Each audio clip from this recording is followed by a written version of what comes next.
Graças a Deus por mais esta oportunidade que o Senhor nos concede de estarmos aqui para juntos estudarmos a Sua palavra, especialmente as lições bíblicas do segundo trimestre de 2020, que tem o título A Igreja Eleita, redimida pelo sangue de Cristo e selada pelo Espírito Santo da promessa. Eu quero saudar a todos com a paz do Senhor, agradecer a Deus, louvar a Deus por mais uma semana que Ele nos concede, de estarmos vivos e de podermos falar a respeito da palavra de Deus nesse dia de sábado, que é um dia que costumeiramente nós nos reuníamos aqui fazendo esse núcleo com professores para a gente fazer uma espécie de pré-aula já com preparação para o domingo, para o dia de amanhã.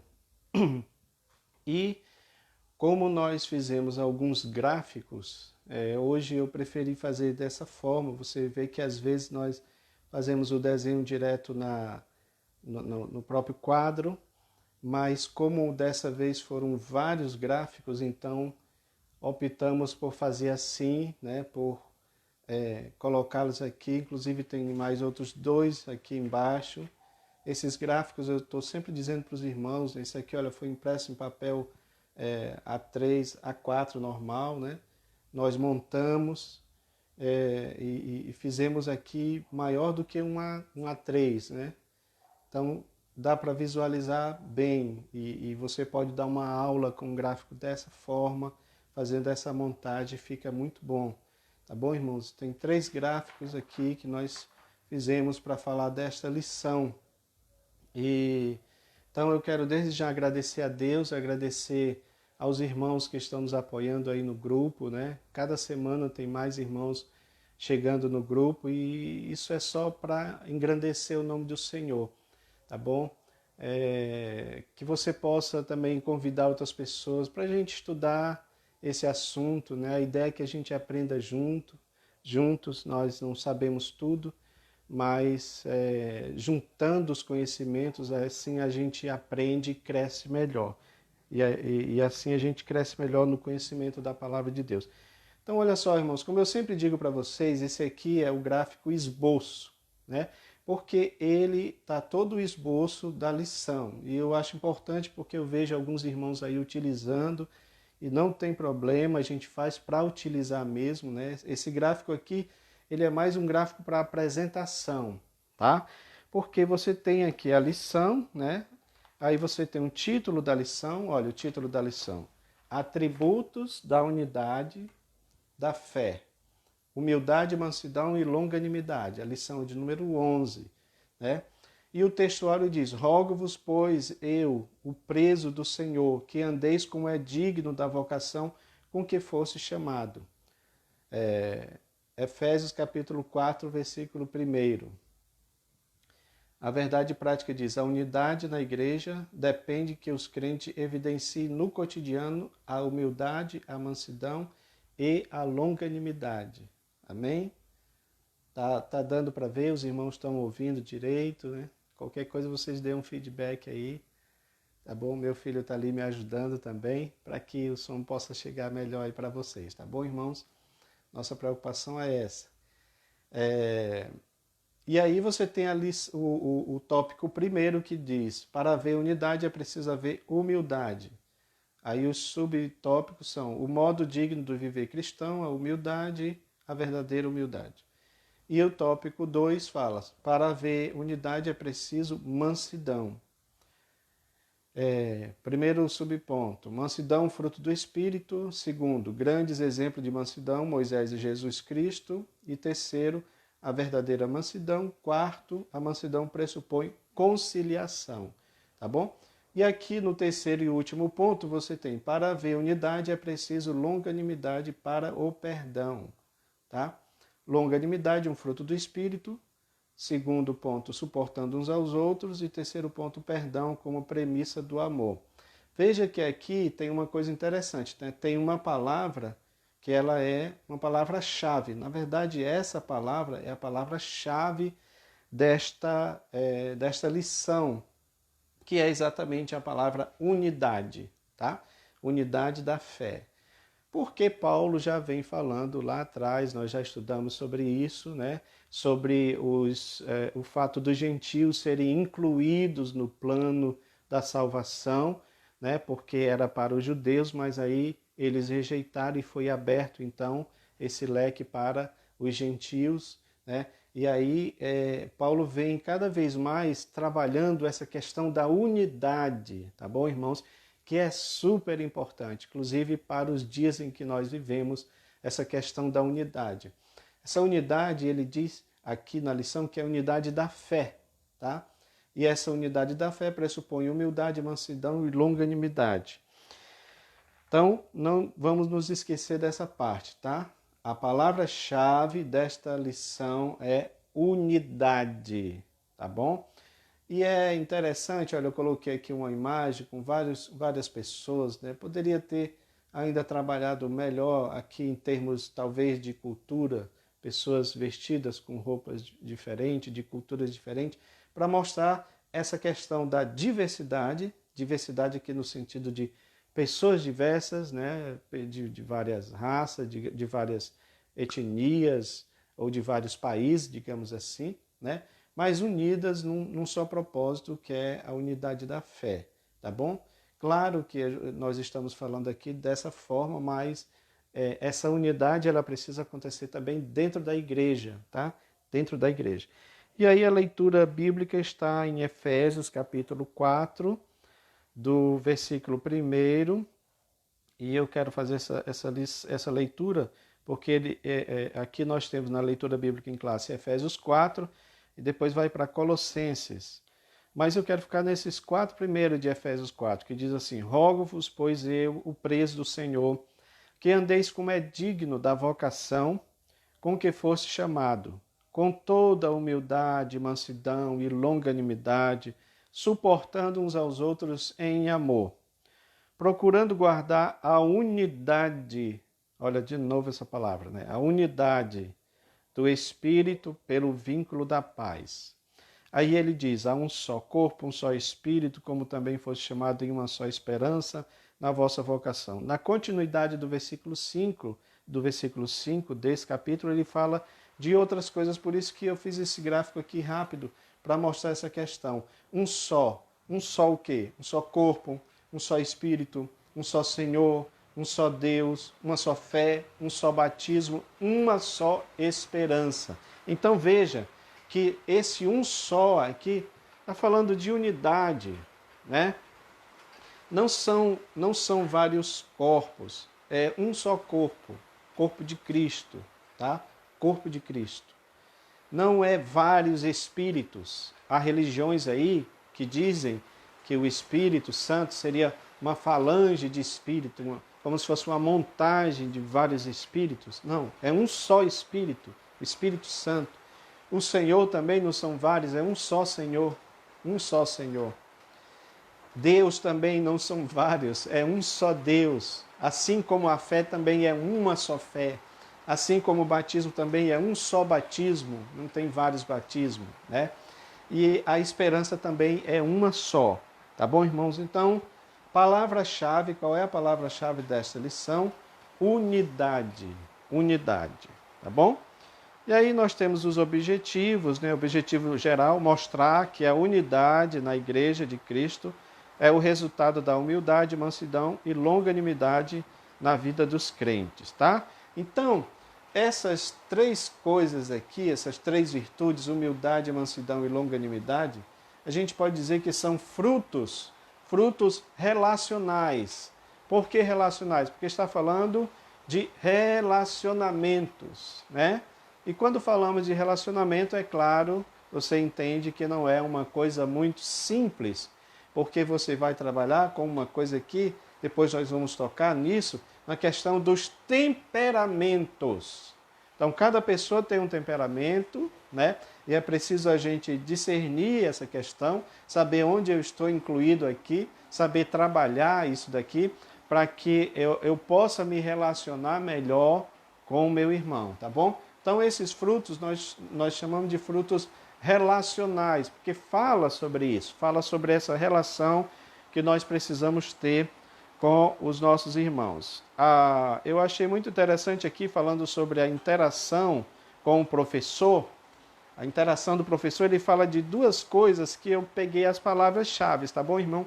Costumo fazer isso, tá, irmãos? É um costume meu. Eu queria que vocês entendessem. Eu leio um texto e eu pego aquelas palavras-chave daquele texto para poder entender melhor o que o autor quis dizer com aquele texto. Então eu peguei aqui, nessa interação com o professor, nós vemos aqui que ele fala sobre individualidade, tá bom? Cada pessoa foi feita diferente, nós não somos robôs, nós não somos autômatos, nós não somos produto de uma fábrica, onde foi feito em sequência, com o número de série, o mesmo produto, da mesma forma, não, tá? Nós temos a nossa individualidade, essa individualidade pertence a cada pessoa, tá bom? Só que como nós estamos falando aqui de unidade, então essa individualidade, ela passa a ser, quando falamos de unidade, ela passa a ser uma coletividade. Porque o corpo de Cristo é assim.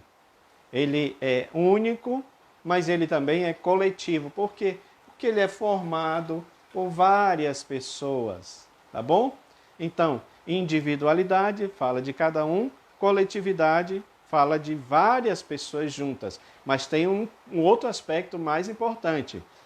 A individualidade é importante, a coletividade é importante, porque estão várias pessoas juntas ali, mas a unidade é também mais importante, porque às vezes você está junto de alguém, mas não está unido, né?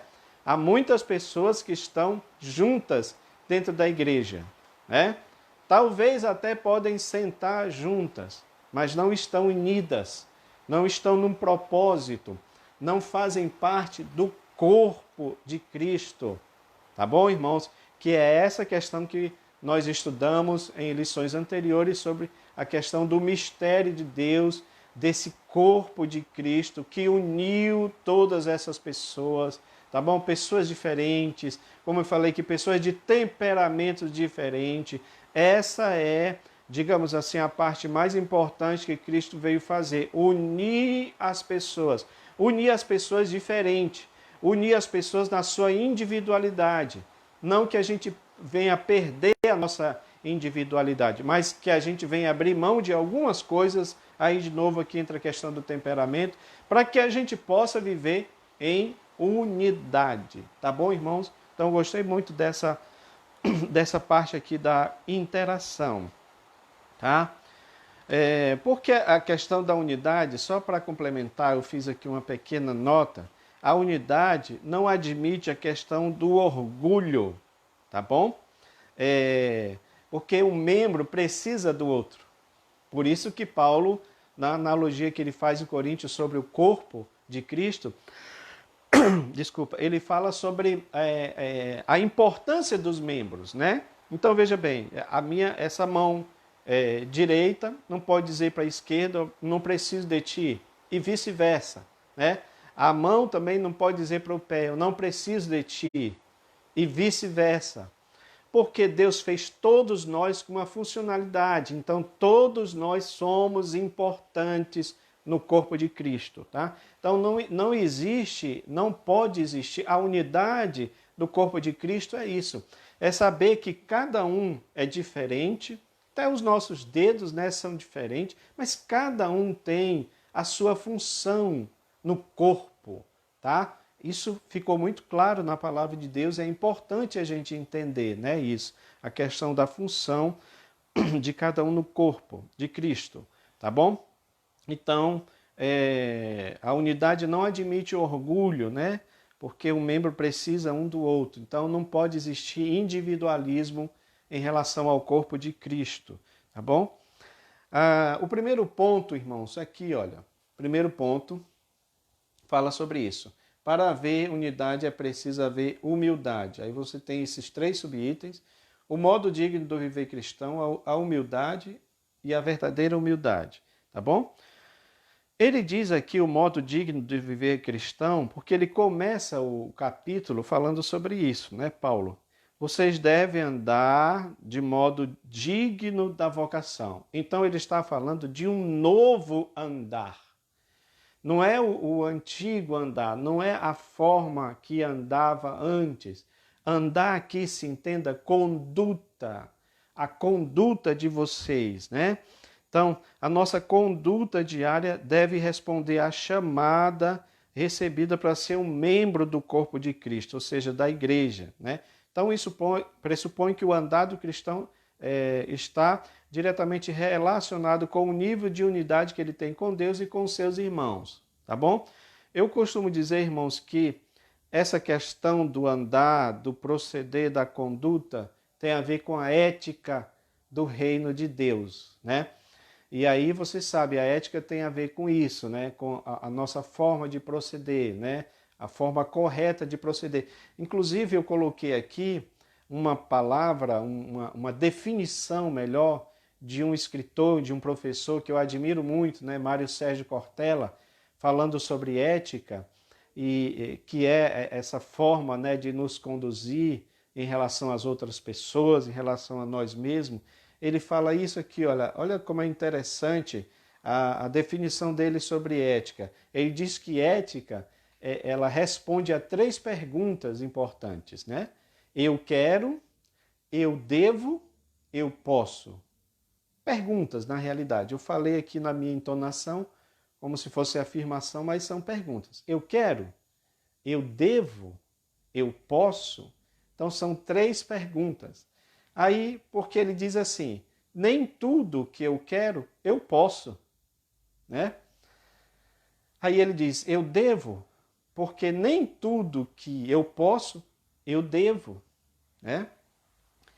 Aí a terceira, eu posso, porque nem tudo que eu devo, eu quero fazer. Então, eu achei interessante essa definição do Mário Sérgio Cortella em relação à ética. E isso se aplica claramente, irmãos, também no Evangelho de Jesus, nessa questão da conduta do cristão, né? E a gente vive um tempo assim muito difícil, né? Se fala muito sobre combate à corrupção, né? Muita gente arvora a bandeira de que é preciso combater a corrupção, mas muitas vezes essas pessoas é que estão fazendo pequenas corrupções que também são corrupções, né? Então nós precisamos rever nossos conceitos em relação a essa questão da nossa conduta, tá bom? E aí entra aqui a questão da humildade, né? Humildade. E aqui tem um ponto interessante. Para os antigos, né, os povos pagãos, a humildade não era uma virtude, né? Mas ela era encarada como se fosse uma atitude negativa, uma espécie de fraqueza de caráter e falta de amor próprio, né? Interessante. Os filósofos sempre falavam sobre isso, né? Sobre essa questão da humildade, sobre esse prisma, né? De dizer que era uma fraqueza, né? Mas quando chegamos para Jesus, aí a gente vê que essa questão muda, porque a humildade que nós estamos aprendendo aqui não é a humildade segundo o mundo, tá bom, irmãos? Que para eles é esse sentido de transpassar uma fraqueza. Não. A humildade cristã, ela deve ser igual a de Jesus, tá? E ela combate a questão da falsidade, né? Se você vê, ela combate a questão da falsa humildade, inclusive, né? Existe uma falsa humildade, que alguns chamam de hipocrisia, né? A hipocrisia, a palavra hipocrisia, vocês sabem, vem do teatro grego, né? Onde os atores se maquiavam, né? Para representar um outro personagem, né? Então, eles se aparentavam como se fosse, né, um outro personagem. E a gente pode ver também isso aí no que Jesus falou em relação aos fariseus, né, que ficavam nas esquinas, eles até faziam alguma espécie de maquiagem para que houvesse aquela impressão que eles eram homens de Deus, que estavam ali orando. Na verdade, não era, né? Jesus chama ele de sepulcro caiado, né? Que tem esse conceito aqui de hipocrisia, né? De algo que está maquiado. Vocês conhecem gente assim, né? Que às vezes são atores, né? Para interpretar, né? Algumas situações como se fosse passando essa impressão de humildade. Tá bom, irmãos? Lembrando, irmãos, humildade é muito confundida com essa questão de você andar simples, você andar com uma roupa, né, suja, uma roupa velha. Isso não é questão de humildade, tá, irmãos? Isso é só um conceito do cotidiano das pessoas, mas não quer dizer que isso seja realmente humildade, tá? Então, qual é a verdadeira humildade que a lição mostra e que está dentro da palavra de Deus? É aqui que eu quero voltar para este gráfico, tá bom? E depois a gente volta para lá. Porque aqui, olha, coloquei aqui, humildade é seguir o exemplo de Cristo. Eu vou precisar de 2 gráficos para falar sobre isso aqui, tá? Mas assim, como é que é seguir o exemplo de Cristo? Se esvaziando, como ele fez. E aí, esvaziar-se, eu vou ter que vir para cá, para esse outro gráfico, tá bom? Olha como um vai entrelaçando o outro, tá bom? Porque a humildade de Cristo, o fato de Cristo se humilhar, dele ser humilde, né? Ela reflete, ou pelo menos ela deve servir de exemplo para a nossa humildade, tá? Esse gráfico aqui, ele está baseado em Filipenses, tá bom? Que ele diz aqui, olha, de sorte que haja em vós o mesmo sentimento que também houve em Cristo Jesus, que mesmo sendo em forma de Deus, não teve por usurpação ser igual a Deus, mas esvaziou-se a si mesmo, tá? Esse gráfico aqui, irmãos, ele tem a outra parte, que é a humilhação e exaltação, tá? Futuramente eu quero fazer um vídeo só explicando esses 2 gráficos que eu acho interessante, mas aqui no momento eu quero pegar só essa parte da humilhação, né, para mostrar essa humildade de Jesus. Então aqui, essa palavra esvaziar, né, eles falam aqui da doutrina da kenosis, né, a doutrina do esvaziamento de Cristo, né, justamente por isso, porque ele veio como servo, né, então ele se esvazia aqui das suas prerrogativas divinas. Entenda, ele não deixou de ser Deus, continuou sendo Deus, mas ele se esvazia das suas prerrogativas.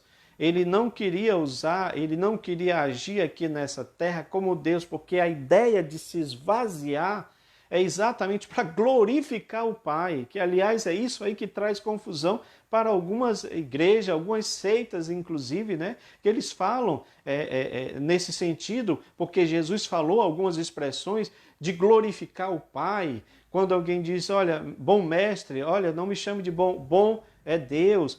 Por que ele fez isso, irmãos? Porque ele se esvaziou das suas prerrogativas divinas e a ideia é que toda a glória viesse para o Pai. Tudo que Jesus fazia era para glorificar o Pai. E por que ele fazia isso? Para te dar o exemplo, para me dar o exemplo que eu também preciso esvaziar de mim mesmo, para que a glória seja do Pai, para que eu glorifique ao Pai. É nesse sentido que ele se esvazia. É nesse sentido que ele não se utiliza das suas prerrogativas divinas. Então, continuando aqui o texto, diz claramente, olha, ele esvaziou-se a si mesmo. Aí o segundo ponto fala, humildade que serve, ou seja, humildade servidora. Para que ele se esvaziou? Para servir. Olha, por isso que Paulo começa dizendo, olha, haja em vós o mesmo sentimento que houve em Cristo Jesus. Vocês têm que ter o mesmo sentimento de Jesus. E qual foi? Ele não usou suas prerrogativas, ele se esvaziou de si mesmo para servir, né?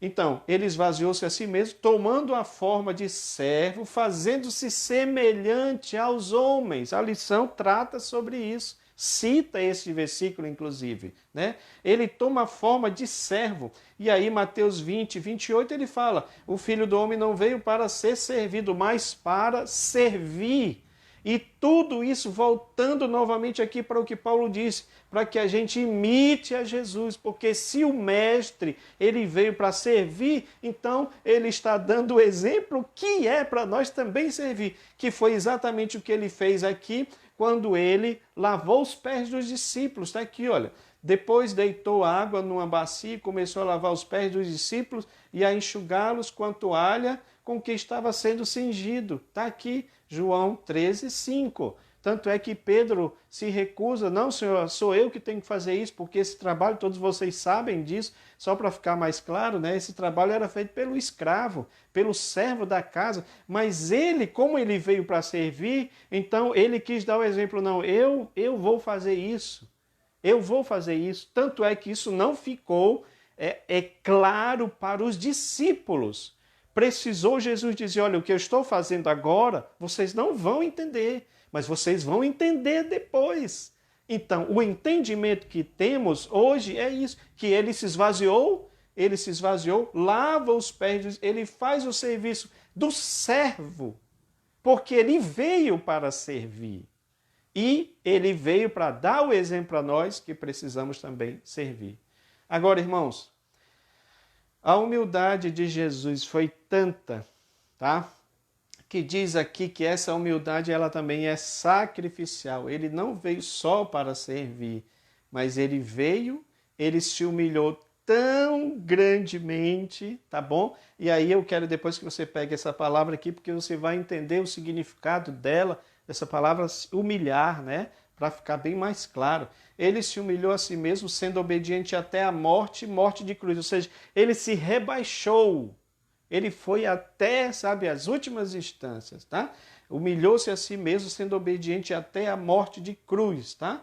Isaías 53 fala sobre isso, que ele foi maltratado, humilhado, torturado. Contudo, não abriu a sua boca, e a gente vai ver essa parte de Jesus como aquele que é manso, né?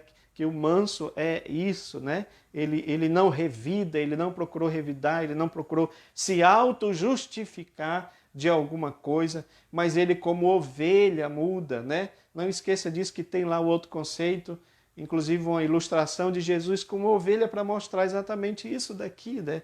Que ele foi como ovelha muda ao matadouro, permaneceu muda na presença dos seus tosqueadores e não expressou nenhuma palavra, não abriu a sua boca, porque ele foi, a humildade de Jesus foi sacrificial, ele se entregou. Então, vocês estão vendo aqui, irmãos, esse padrão, é este padrão que Deus quer para nós. Eu sei que essa lição, ela é uma das que mais nos confrontam, tá? Por quê?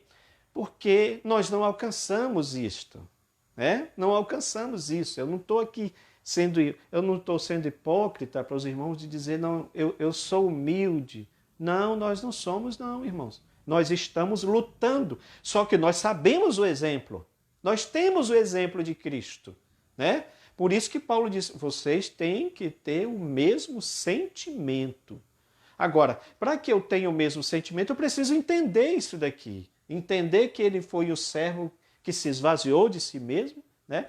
Como nós devemos nos esvaziar do nosso eu, do nosso ego, né? Da nossa carnalidade, tá bom? Nós temos que entender que a humildade que imita a Cristo é aquela que serve. É aquela humildade. Presta atenção aqui, irmãos. Nós estamos falando do Filho de Deus, do nosso Salvador, do Todo-Poderoso, que se esvaziou, que foi até, né, para ser servo, para servir. E às vezes eu acho interessante que as pessoas confundem, não é? Não é porque você tem um cargo, não é que porque você foi consagrado a pastor, alguma coisa assim, né? Que você não pode fazer um trabalho, digamos assim, que é pertinente para um porteiro, por exemplo. Qual é o problema disso? É isso, irmãos? Aí você, não, mas eu não posso fazer porque eu sou um pastor. Eu tenho um cargo elevado, né? A minha cadeira é uma cadeira, né, de destaque, é igual um trono, é grande, é diferente, então eu não vou fazer esse trabalho. E que tal Jesus aqui? Jesus fazendo isso. Entendeu como é interessante isso, né? Aí alguém vai dizer, não, mas quem fez isso foi Jesus. Só que a Bíblia diz que ele deu exemplo. Aliás, ele disse isso para os discípulos. Olha, eu dei o exemplo, façam vocês também. Né? Não é para fazer necessariamente isso aqui, tá bom, irmãos? Lavar os pés. Não é que seja o ato em si, mas a atitude de humildade. É isso que Jesus quer de nós, tá bom? Então vamos voltar aqui, porque eu quero que vocês entendam essa questão aqui, olha, tá bom? Essa questão do se esvaziar a si mesmo, ser obediente até a morte de cruz.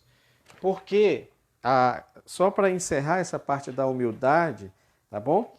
A humildade aqui, eu coloquei aqui, olha, humildade é seguir o exemplo de Cristo. Como? Se esvaziando, servindo, que foi que eu mostrei para vocês, sacrificando-se, tá bom?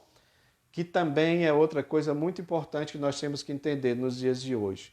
Eu fui dar uma olhada melhor, essa palavra humildade, do latim, é de onde vem essa palavra humus, que deriva uma outra humilis, que quer dizer baixo, pouco elevado.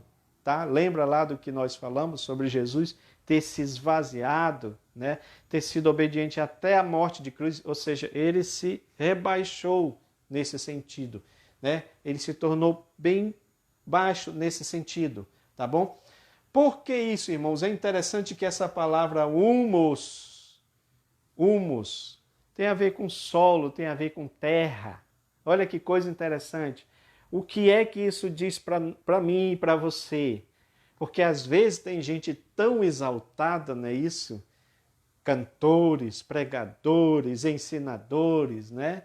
Aquele cantor aí que chegou a dizer que era acima da média, era melhor que todos os outros e causou um problema, né? Porque todos os outros também se sentiram ofendidos, né? Mexeu com os brios, como diz, né? De cada um, e aí foi complicado isso, não é isso? E aí, olha o sentido de humus, terra, para dizer para mim e para você o que é que nós somos? Terra, pó. O espírito volta para Deus, né? E o corpo volta o quê?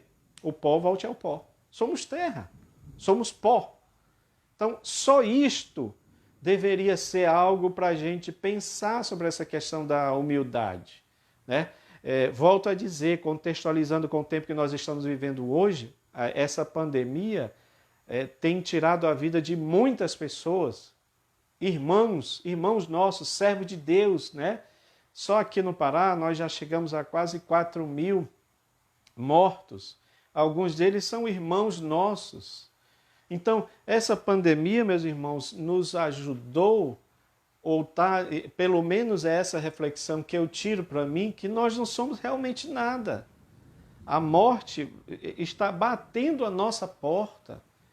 É isso que eu peço, eu oro muito a Deus, em nome de Jesus, que haja uma reflexão da igreja do Senhor neste sentido, que nós não somos nada, tá? Então, por que se exaltar? Por que ter esse espírito altivo? Aliás, quero dizer uma coisa para vocês muito importante, né? Esse espírito altivo imita um outro personagem bíblico que é antagônico de Deus, que é o próprio Lúcifer. Aliás, tem um livro de um pastor muito famoso, né, chamado Síndrome de Lúcifer, que ele trata sobre isso, né? Sobre essa questão do orgulho, sobre essa questão da vaidade, sobre essa questão do exaltar-se a si mesmo, quase como se fosse Deus. E aí, sabe o que a Bíblia diz? Somos pó, somos pó. Há uma outra comparação com uma rosa, com uma flor. Nasce de manhã e de tarde já seca, já murcha.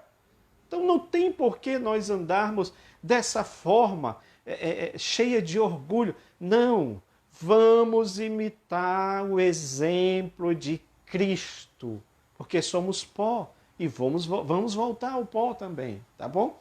Então, é nesse sentido aqui, tá, irmãos? Essa questão de humus, de humildade, seguindo o exemplo de Jesus que se humilhou. tá bom? Quero dizer só mais uma outra coisa sobre esse ponto, porque às vezes pode haver uma interpretação mais ou menos no sentido, porque eu já vi algumas pessoas dizerem, mas olha, Jesus fez isso porque ele era Deus. Não se esqueça do texto que nós lemos.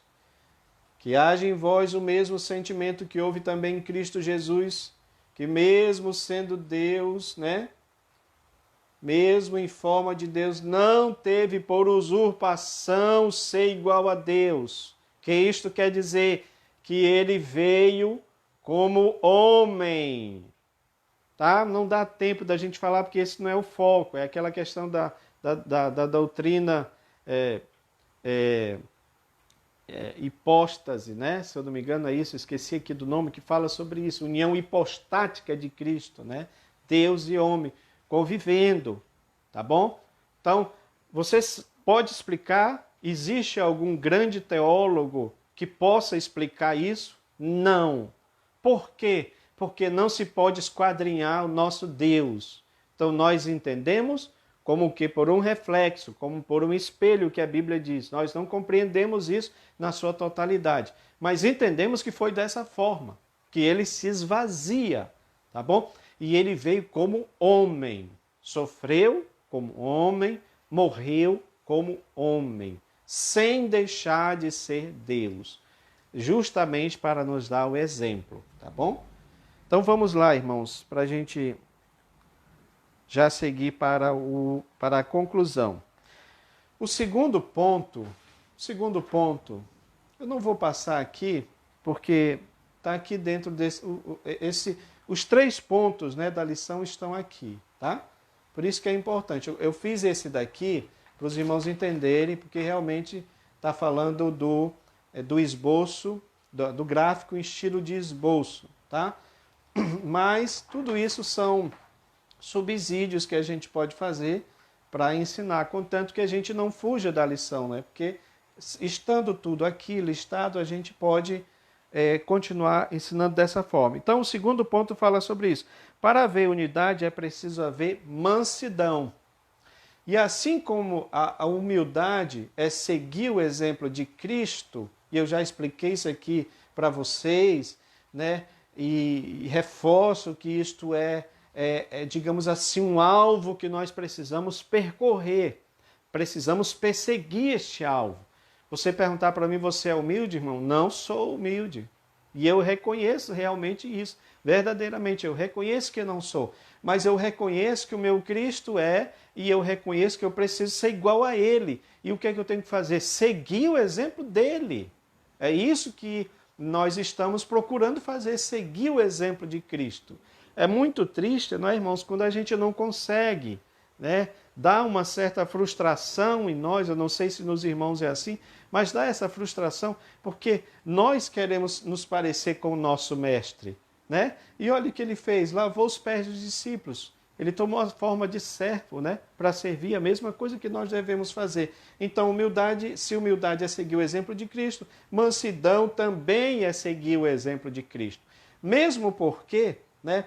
Ele fala aqui, olha, aprendei de mim que sou manso e humilde de coração e encontrarei descanso para vossas almas. Essa ilustração que eu coloquei, Jesus abraçando um cordeirinho, né? Porque eu tirei daquela parte lá de Isaías, que ele foi como ovelha muda, né? Levado ao matadouro. Então, tem essa ideia que as ovelhas, elas são o que mais assim se assemelha, né, com o cristão. E nas orações de Jesus ele falava sobre isso: eu vos envio como ovelhas para o meio de lobos. Por quê? Porque a ovelha, ela não se corrompe, não é isso, irmãos? Então é importante a gente entender isso. A ovelha, ela não abre a sua boca, ela não reclama, digamos assim, né? A ovelha é realmente um animal dócil. Então, inclusive Jesus também é comparado, né? No próprio texto de Isaías, eu falei para vocês aqui, tá bom, irmãos? Então, a palavra mansidão, para otes, né? Significa isso, tá? E essa definição aqui, nós tiramos do livro do pastor Antônio Gilberto, né? Porque mansidão tem essa ideia de ser submisso. Submisso. Submisso quem? A Deus, né? É alguém que é também suscetível a aprender, né? Alguém que se submete a aprender, né? Que no caso nós somos submetidos a aprender o Evangelho de Jesus, que é o nosso mestre, tá bom? Também tem o sentido de ser atencioso. E aí combina com essas outras definições de ternura, doçura, gentileza, cortesia e paciência, tá? Tem um ponto aqui que eu acho interessante, que ele fala aqui que mansidão é um estado que deriva da humildade, né? O termo indica moderação nas ações, bom trato para com o semelhante, né? Ausência de precipitação. Então isso também é um ponto importante, porque muitas vezes nós nos precipitamos nas palavras, né? E depois eu quero falar uma coisa sobre isso aí. Tá? Então, o comentarista diz isso e ele fala que essa expressão retrata o caráter de Cristo, né? O caráter de Cristo. Que ele disse, olha, aprendam de mim. Olha como mansidão é isso, né? É aprender, é aprender. Olha, irmãos, presta atenção numa coisa. Isso são virtudes, virtudes que eu acredito que estavam muito bem delineada, desenhada, manifestada no primeiro Adão, antes da queda. Porém, depois da queda, o contrário de tudo isso passou a existir, né? Na verdade, coexistir, porque a Bíblia fala dessas duas vertentes, né? A semente da mulher, a descendência da serpente, aí você tem um Abel, que era como se fosse uma ovelha mansa, e você tem um Caim, que era como se fosse uma pessoa realmente o contrário de tudo isso daí. Tanto é que matou o próprio irmão, tá bom? Então é importante a gente entender isso. Aí ele fala sobre isso aqui, olha, precipitação. Eu disse para os irmãos que quando nós... que isso aqui está se referindo a virtudes. Virtudes que devem ser trabalhadas. Trabalhadas. E sobre isso tem um ponto aqui na lição que eu acho interessante, que ele fala, grandes exemplos de mansidão, Moisés e Jesus Cristo. Olha, irmãos, ele está corretíssimo em colocar Moisés como exemplo de mansidão, porque a Bíblia diz sobre isso. Mas o que eu quero ressaltar novamente para os irmãos entender é que são virtudes que precisam ser trabalhadas. Aí você se lembra do videozinho que nós colocamos da árvore, né? Acho que os irmãos acompanharam. Se você não tiver acompanhado, veja lá, 6 minutos, né? 10 minutos, é rápido. O desenhozinho da semente que foi lançada, e aí veio, né? Precisou de regar para que ela nascesse, brotasse, crescesse, se transformasse numa árvore que produzisse fruto. Tá lá, dê uma olhada lá, é importante aquele vídeo, né? Então isso está falando de algo que é progressivo, porque se você dizer, a Bíblia diz sobre Moisés, né? Mas a gente sabe que Moisés no início ele não foi assim. Tanto é que ele matou um egípcio, né? Para defender um hebreu, mas ele matou. Não é isso, irmãos? Por este motivo é que os estudiosos acreditam que Moisés foi sendo trabalhado, porque ele sai dali e vai para o deserto, passa 40 anos no deserto. Então é uma forma de Deus ir moldando o caráter dele, até ser produzido, né, essa virtude de mansidão, de ser pacífico. Porque eu acredito que ele fala isso daqui baseado lá na rebelião, né, dos irmãos dele, de Miriam e de Arão, que queriam, né, dizer, olha, será que Deus só fala com Moisés e tudo, né? E aí Deus chama eles para a tenda do encontro, dá uma reprimenda neles, né? Coloca na Miriam a lepra, e Moisés, aquele ser que não era mais aquele lá quando estava no Egito. Alô? Atenção! Quando a gente está no Egito é que a gente é essa pessoa brava, né? Essa pessoa assim, iracunda, né? Como é que eu posso dizer assim? Essa pessoa colérica, sanguínea, não é isso? No Egito a gente é assim, né? Mas depois que você vai para o deserto, depois que você começa a ser moldado por Deus, aí muda a configuração. Porque Moisés poderia muito bem, sabe de uma coisa? Eu sou o líder mesmo. Então você vai ficar leprosa para você aprender a não se rebelar contra Deus. Não, meus irmãos. Moisés foi orar, não é isso? Moisés foi interceder a Deus por Miriam e Deus atendeu. Então é claro que a Bíblia tem toda a razão de dizer que Moisés era o ser mais manso, mas isso foi algo que foi sendo trabalhado. Então, para mim, isso é uma coisa maravilhosa, porque diz para mim e para você, tá? Que nós não podemos ter aquela, eu costumo dizer, né? Eu gosto muito dessa questão de desenho e tal, e faço essa comparação com os heróis, com os vilões. Nós não podemos ter aquela síndrome do Hulk, não é isso, irmãos? Qualquer coisa a gente fica verde de raiva e a gente quer, não é isso? E partir para a briga. Não, o crente não é dessa forma. O crente imita a Jesus, né? Não podemos agir desta forma. Tem muita gente agindo dessa forma, achando que pode lançar mão da espada e não pode, porque Jesus disse: olha, Pedro, se tu lançar mão da espada, tu também vai morrer pela espada. Então presta atenção nisso. O crente não age dessa forma, tá bom, irmãos? Então veja bem, mansidão, exemplo de Cristo. A verdadeira mansidão é Jesus que dá o exemplo. Então eu coloquei aqui, olha, ele não revida os maus tratos, né? Não se apressa a emitir, está aqui, aliás, na lição, não cede às provocações, não dão espaço para ressentimento. E é interessante que ele diz que essa virtude não significa fraqueza, porque às vezes tem isso, né?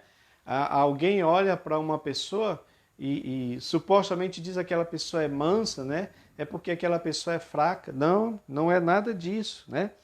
Porque na realidade o que precisa ter, segundo o que está na lição aqui, é controle emocional, meus irmãos.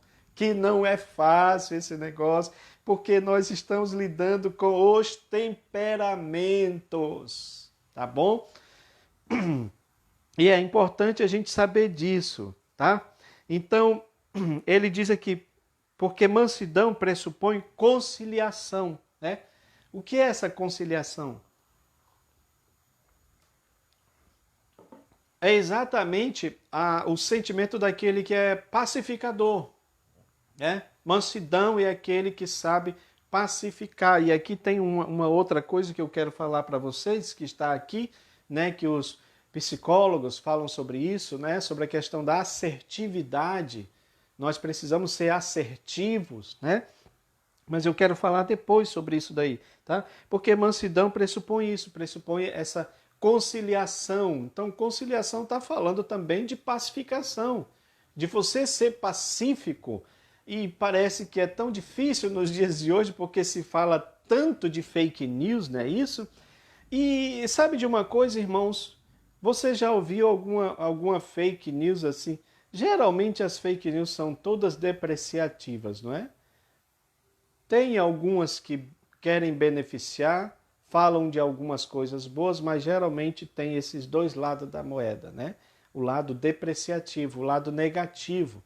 E aí a gente tem que ter cuidado com isso, porque frequentemente a gente recebe mensagens das pessoas falando sobre isso, né? Colocando umas contra as outras. Isso aí é algo que todos nós precisamos nos precaver disso daí. Eu mesmo já tirei algumas coisas do meu perfil, porque depois eu vi que já estava causando intriga entre os irmãos. Então é uma coisa para a gente se observar, né? Observar e mudar nesse sentido, tá bom? Então ele diz aqui que a mansidão é isso, né? Um comportamento conciliador de uma postura equilibrada, né? Ela transmite a ideia, como eu falei para vocês, de pacificação, de harmonia, né? É alguém que sabe harmonizar os conflitos, que é mais ou menos essa ideia aqui que eu falei para vocês da assertividade, né? Então, o que é assertividade, irmão? Nós podemos ter passividade, né? Que é dar prioridade ao direito dos outros, né? Você dá razão só a outra pessoa, né? Mesmo que você tenha prejuízo, você dá razão só a outra pessoa. Isso é ser passivo, né?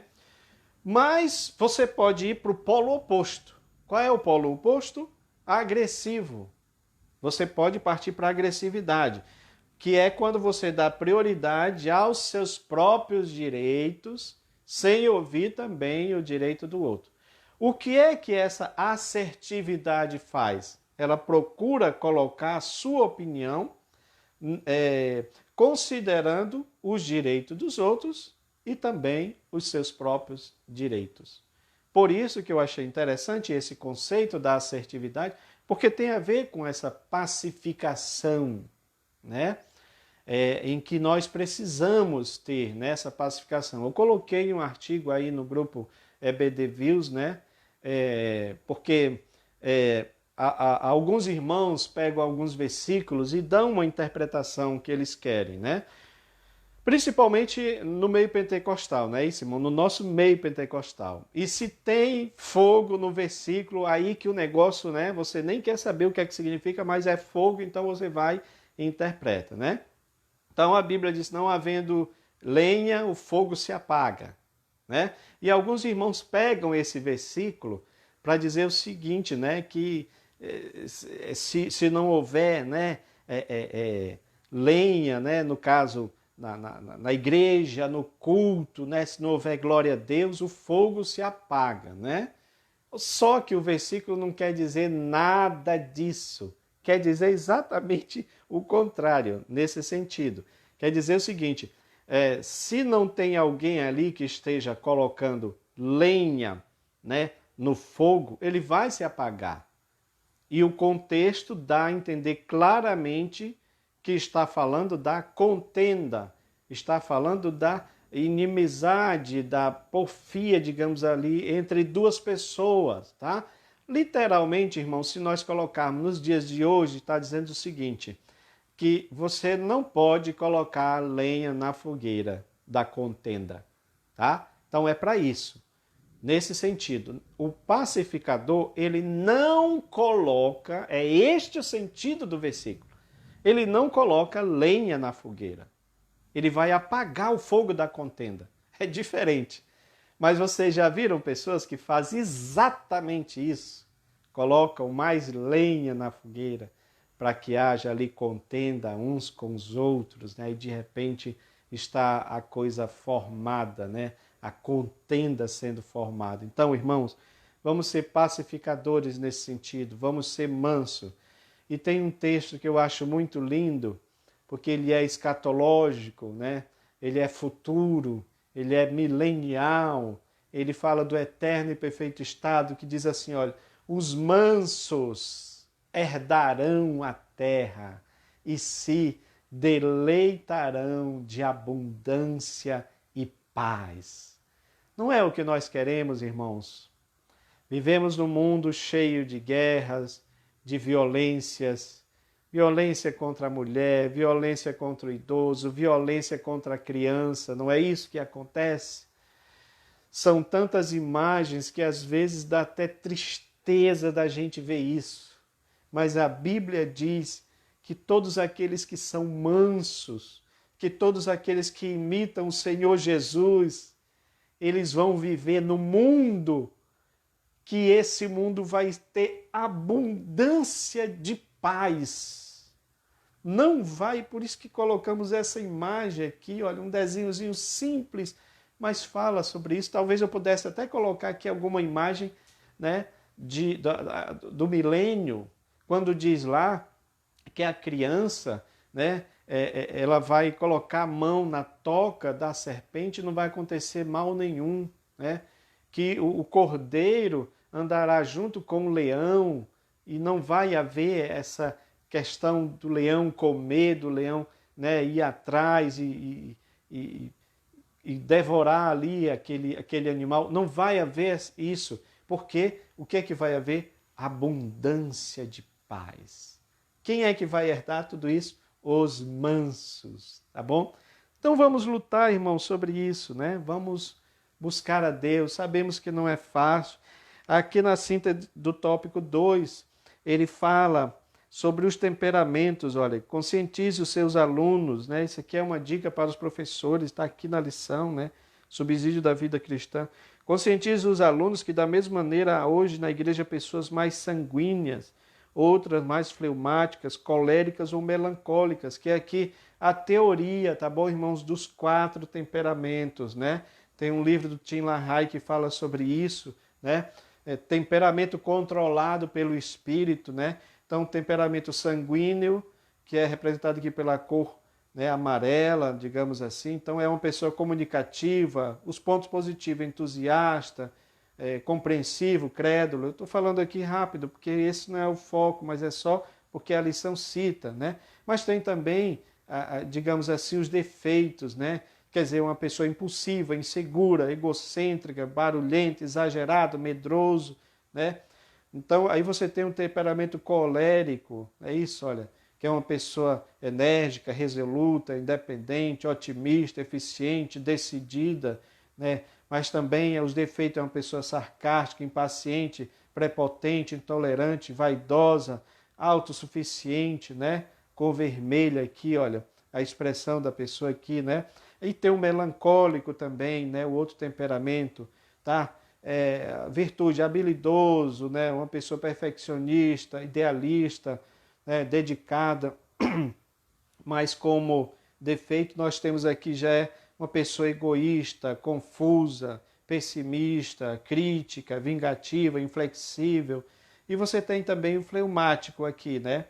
Que é uma pessoa calma, responsável, eficiente, conservador, prático, diplomático, bem-humorado, né? Por isso tem aqui o rosto de uma pessoa bem-humorada, mas como defeito já é calculista, indeciso, contemplativo, desmotivado, tá bom? Minha impressão sobre isso daqui, rapidamente falando, tá, irmãos? Porque geralmente nós olhamos, né? Eu me identifico com esse aqui, vamos supor, eu sou, né, uma pessoa sanguínea, ou eu sou uma pessoa fleumática, né?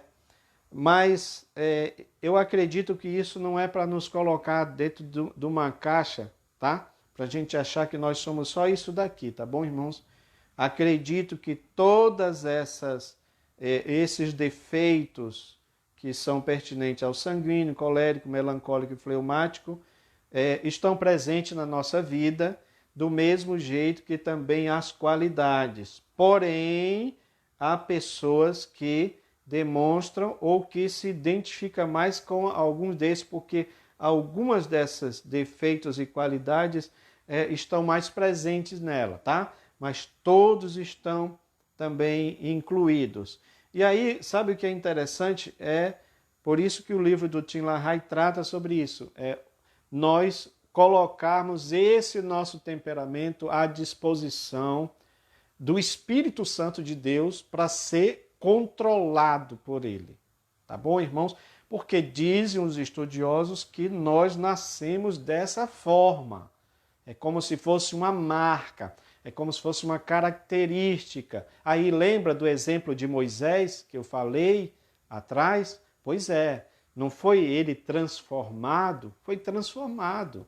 Agora, eu acredito que isso fazia parte também dessa marca, não é? Porque em certo momento também Moisés se impacientou lá na frente, que foi inclusive o que impediu dele entrar na terra prometida, né? Então, ele foi tomado assim de uma certa impaciência, né? Mas isso não manchou nada o seu caráter, pelo contrário, mostra para nós que nós devemos aprender, né, com todos esses homens de Deus. Tá bom, irmãos? Para nós encerrarmos, aí entra aqui a questão da longanimidade. Longanimidade, tá? E aí ele fala da longanimidade como fruto do Espírito, né?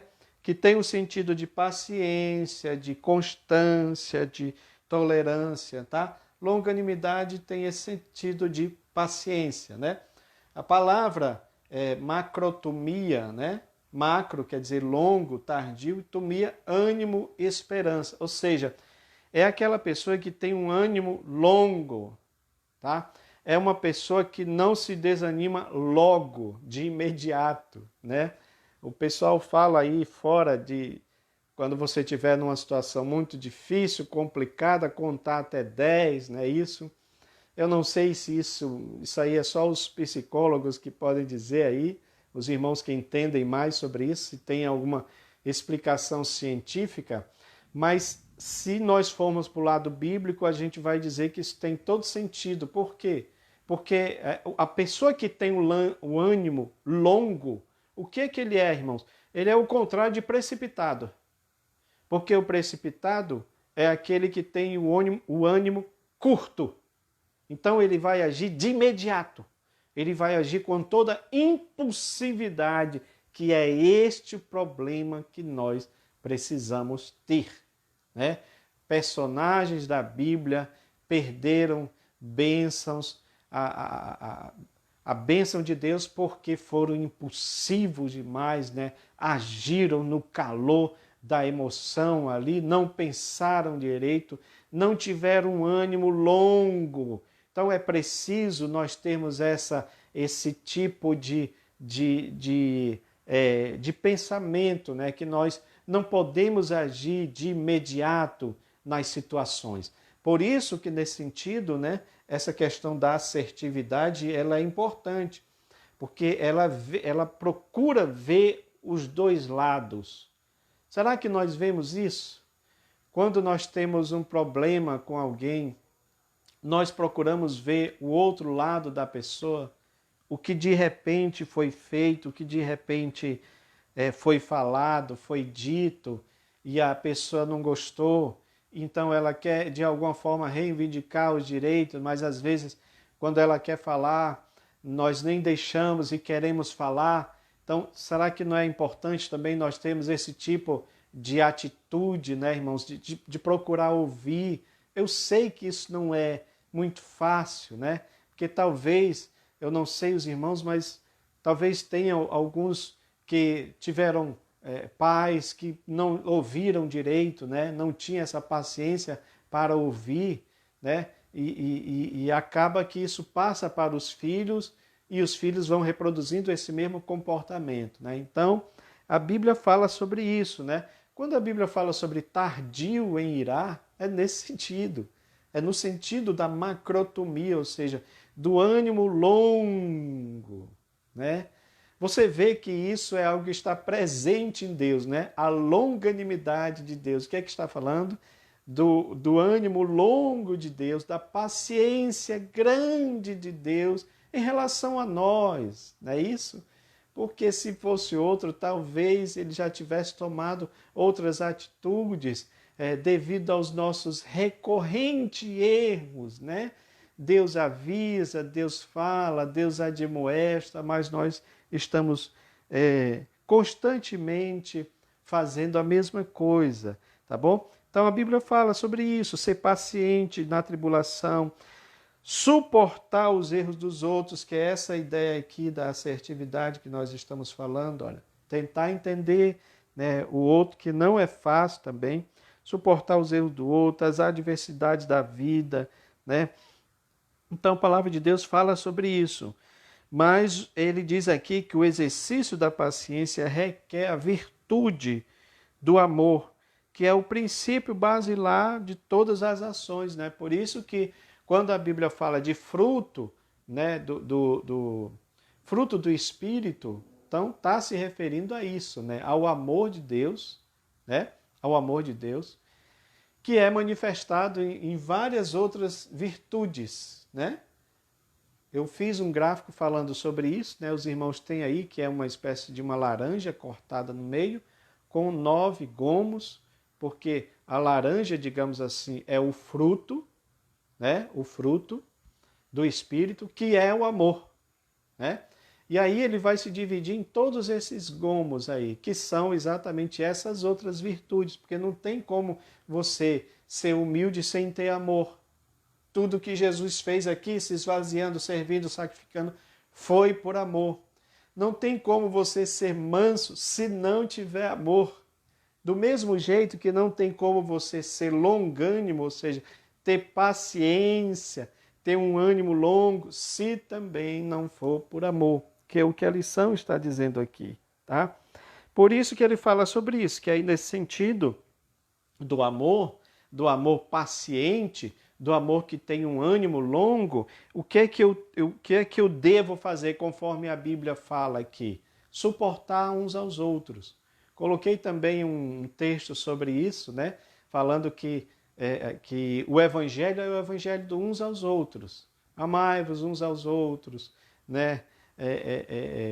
Suportai-vos uns aos outros. Então tem vários itens desse uns aos outros. E suportar uns aos outros está dentro aqui, como ele fala, que suportai-vos uns aos outros em amor. É fácil, irmão, suportar aquele irmão que muitas vezes tem uma atitude hostil em relação a você? Não é fácil. Não é fácil. Às vezes, por a gente, né, postar alguma coisa, tem irmãos que não gostam, mas eu sempre procuro, irmãos, por mais que alguém não goste, eu procuro fazer tudo para não adjetivar aquele irmão, tá bom? Como muitas vezes fazem com a gente, né? Eu acho que fazem com vocês também, né? Chama você de algum adjetivo, né? Geralmente pejorativo, geralmente depreciativo. Então, procuro não fazer isso, como muitos fazem.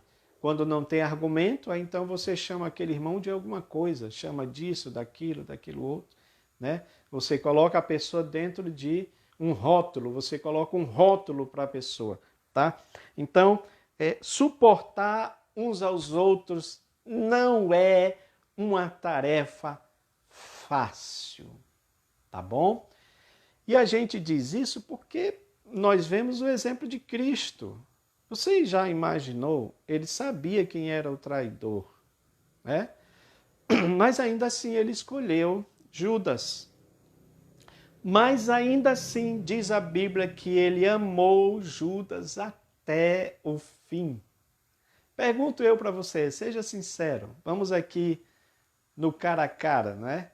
Como dizia aquela apresentadora Marília Gabriela, né? Você levaria um traidor para a sua mesa para comer com você? Não é isso, irmãos? Mas Jesus estava lá com o traidor, né? E a Bíblia diz que ele o amou até o fim.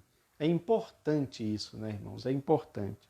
Então, meus amados, suportar uns aos outros, isso significa, né, que a gente vai enfrentar excessos cometidos, provocações, né? Na internet está cheio, né, irmãos? Porque estamos vivendo esse tempo polarizado, né? De doutrinas, de ideologias, né? Então, um é calvinista, outro é arminiano, aí começa aquela briga ali, né?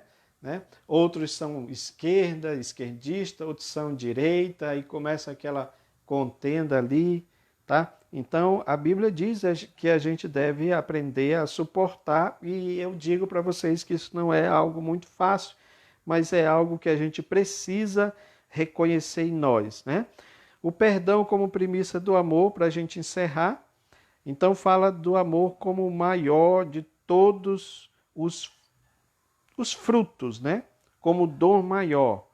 E aí 1 Pedro fala, amai-vos ardentemente, uns aos outros, de novo uns aos outros, com um coração puro, tá?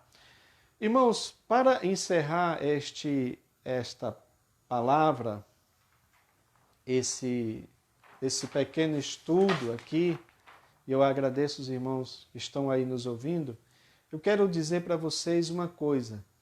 Nós precisamos analisar primeiro nós mesmos, tá bom? Uma dica que eu quero falar para os professores. Vamos fazer este exercício primeiro em nós, tá bom? Por que em nós? Porque nós precisamos disso, tá? Eu me lembro de um programa, citei ela aqui há pouco, por isso que eu quero trazer isso à memória para a gente encerrar, fechar com essa parte. Programa da Marília Gabriela, Cara a Cara. E me chamava a atenção, era a parte que eu mais gostava do programa. Era Era um programa de entrevista, eu acredito que vocês se lembram. No final, ela sempre perguntava para as pessoas: me diga um defeito seu. E é claro que isso não é uma coisa fácil. Primeiro porque eu estou, digamos assim, em rede nacional. Todo mundo está ouvindo, né? As pessoas que estavam sendo entrevistadas, estava todo mundo ouvindo. Quem é que gosta de falar dos seus defeitos? Esse primeiro é um primeiro ponto. Mas o segundo é a nossa falta de autoanálise mesmo. Isso acontece. Nós não queremos nos analisar. Nós nos analisamos, irmãos, de maneira exterior. Exemplo, você vai para o espelho para ver como você está.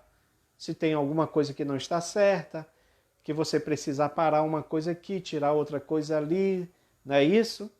Para ver se você está bem, se a tua aparência exterior está bem.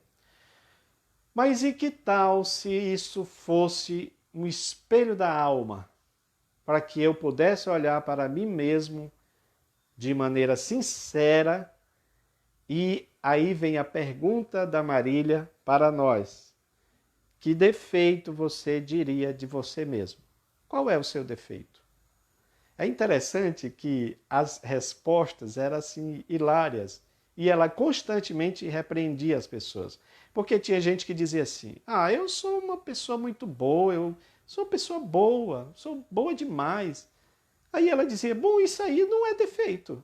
Ser boa não é defeito, eu quero um defeito. E a pessoa ficava pensando, porque na realidade, irmãos, existe uma coisa em nós chamada consciência. Na tua consciência, na minha consciência, eu sei os meus defeitos. Mas às vezes nós não queremos admitir os nossos defeitos. Esse é um ponto importantíssimo.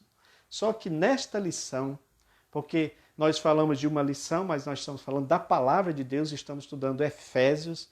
Então Efésios fala sobre isso. Se fala que é a unidade da fé, humildade, mansidão e longanimidade, eu preciso fazer este exercício em mim mesmo, saber como eu estou em relação à humildade, mansidão e longanimidade, em relação aos frutos do Espírito. Preciso saber isso. Preciso olhar para mim mesmo, identificar essas falhas em mim mesmo e buscar em Deus a correção. Eu acredito que esse é um exercício importante que a gente deve fazer, inclusive com os alunos da EBD, né? Fazer dinâmicas em relação a isso e depois, irmãos, orar para que Deus possa trabalhar, porque se nós nascemos com estes temperamentos, com estas falhas, quero dizer para vocês que nós já estudamos sobre isso e a Bíblia mostra que é possível ser controlado, ser mudado, ser moldado pelo Espírito Santo de Deus. Amém? Então, eu encerro aqui esta palavra com vocês. Quero novamente agradecer pelos irmãos que estão acompanhando, né? Agradecer pelo apoio que os irmãos estão dando no grupo do Facebook, no grupo do WhatsApp. Lembrando que já temos algumas vagas, né, no grupo do WhatsApp que não tinha. Né? Alguns irmãos saem porque eles acham que o grupo é para debate, é para ficar, né, debatendo e às vezes até discutindo uns com os outros. E quando nós criamos o grupo, não foi este o objetivo, né? O objetivo foi que postássemos os materiais para os irmãos pegar os materiais com mais urgência do que no Facebook e assim poder imprimir, fazer o que vocês fazem, né? Compartilhar e etc. Então é nesse sentido, tá bom, irmãos? O grupo do WhatsApp é para isso. Lembrando que também essa live, esse estudo, nós estamos postando ele no YouTube, que é o nosso canal. Futuramente nós queremos sim, tá, irmãos, fazer vídeos de vários outros temas. Olha, você vê que às vezes tem um assunto como esse aqui, né? Tem um assunto como esse outro que eu falei para vocês, né? que fala sobre a humilhação e a exaltação de Cristo. Tem muitas coisas que eu quero colocar lá, mas são vídeos que eu quero fazer, inclusive voltado também para a área escatológica, Apocalipse, que é uma área que eu gosto muito, tá? Mas para isso eu preciso que os irmãos orem por nós, para que Deus nos abençoe, nos dê saúde, nos dê coragem, nos dê ânimo para a gente prosseguir nesse caminho, nesse ministério. Orem por esse ministério, apresente ao Senhor, tá bom? Para que Deus possa nos dar esta porta aberta para nós falarmos da palavra de Deus e das bênçãos do Senhor. Então eu desejo para vocês uma semana abençoada. Fiquem todos na paz do Senhor, em nome de Jesus. Amém.